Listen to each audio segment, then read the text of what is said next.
ಇದರ ಹೇಳುವ ಮಾತು ಅದ್ಭುತವಾದ ಉಪದೇಶ.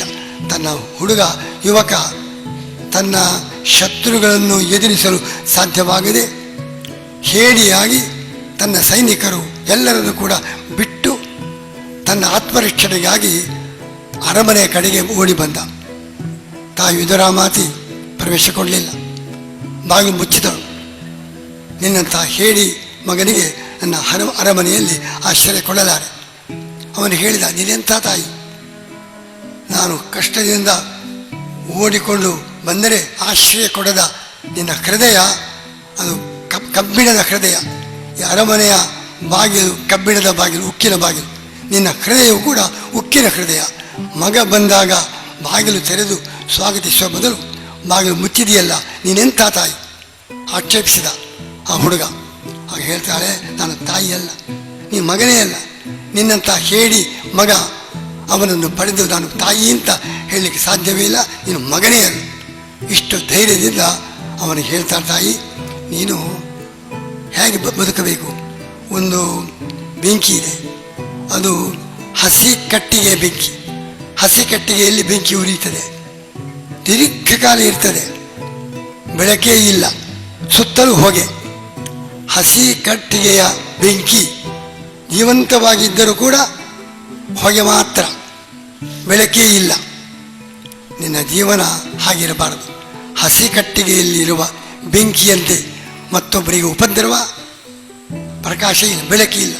ಅಂಥ ದೀರ್ಘಕಾಲದ ಬದುಕು ನಮ್ಮದಾಗೆ ಇರಬಾರದು. ಈ ಒಣ ಹುಲ್ಲಿನ ಬೆಂಕಿ ಕ್ಷಣಕಾಲ ಮಾತ್ರ ಉರಿಯುತ್ತದೆ. ಕ್ಷಣಕಾಲ ಉರಿದರೂ ಸುತ್ತಲೂ ಪ್ರಕಾಶ ಬೀರುವ ಒಣ ಹುಲ್ಲಿನ ಬೆಂಕಿಯಂತೆ ನಮ್ಮ ಜೀವನ ಇರಬೇಕು ಹೊರತು ಹಸಿ ಕಟ್ಟಿಗೆಯ ಉರಿದ ಬೆಂಕಿಯಂಥ ಜೀವನ ನಮ್ಮದಾಗಬಾರದು. ಎಂಥ ಮಾತು! ಆ ಮಾತು ಕೇಳಿದ ಆ ಹುಡುಗ ಆತ್ಮವಿಶ್ವಾಸ ತುಂಬಿಕೊಂಡ, ಧೈರ್ಯದಿಂದ ಹೋದ, ತನ್ನ ರಾಷ್ಟ್ರಕ್ಕೋಸ್ಕರ ಹೋರಾಟ ಮಾಡಿದ, ವಿಜಯಶಾಲಿಯಾಗಿ ತಿರುಗಿ ಬಂದ. ಆ ವಿದುಲಾ ಮಾತೆಯ ಸಂದೇಶ ಮಹಾಭಾರತದಲ್ಲಿ ನಮ್ಮ ಯುವಕರಿಗೆ ನಮ್ಮ ಜೀವನ ರಾಷ್ಟ್ರಕ್ಕಾಗಿ ಕೆಲವೇ ಸಮಯ ಬದುಕಿದರೂ ಚಿಂತೆ ಇಲ್ಲ. ನಮ್ಮ ಜೀವನ ಆ ಬೆಂಕಿಯಂತೆ ಪ್ರಕಾಶಮಾನವಾಗಿರಬೇಕು. ಹೊಗೆಯಾಡಿಸಿಕೊಂಡಿರುವ ಬೆಂಕಿಯಂಥ ಮತ್ತೊಬ್ಬರಿಗೆ ಉಪದ್ರವಕಾರಿಯಾದ ವ್ಯರ್ಥ ಜೀವನ ಆಗಬಾರದು. ಕೆಲವೇ ಕ್ಷಣ ಬದುಕಿದರೂ ರಾಷ್ಟ್ರಕ್ಕಾಗಿ, ನಮ್ಮ ಧರ್ಮಕ್ಕಾಗಿ, ಅಧ್ಯಾತ್ಮಕ್ಕಾಗಿ ಹೋರಾಟ ಮಾಡುವ, ಜನರ ಸೇವೆ ಮಾಡುವಂತಹ ಸಾರ್ಥಕ ಬದುಕು. ಅದು ಕೆಲವೇ ಸಮಯದ ಬದುಕಾದರೂ ವಿವೇಕಾನಂದರು ಎಷ್ಟು ವರ್ಷ ಬದುಕಿದ್ದು, ಆದರೆ ಅವರು ಚಿರಂಜೀವಿ.